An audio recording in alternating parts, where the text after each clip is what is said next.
फैसलाबाद में जखीरा अंदोजों के खिलाफ ग्रैंड ऑपरेशन। असिस्टेंट कमिश्नर सदर उमर मकबूल की फैसलाबाद की तारीख की सबसे बड़ी कार्रवाई। सुधार के इलाके में एसी सदर की बड़ी कार्रवाई।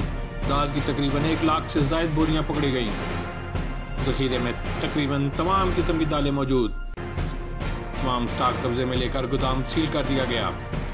याद रहे कि जखीरा अंदोज माफिया ने हर चीज़ अवाम की पहुंच से दूर कर दी। गरीब आदमी के लिए 2 वक्त की रोटी का असूल भी नामुमकिन बना दिया गया।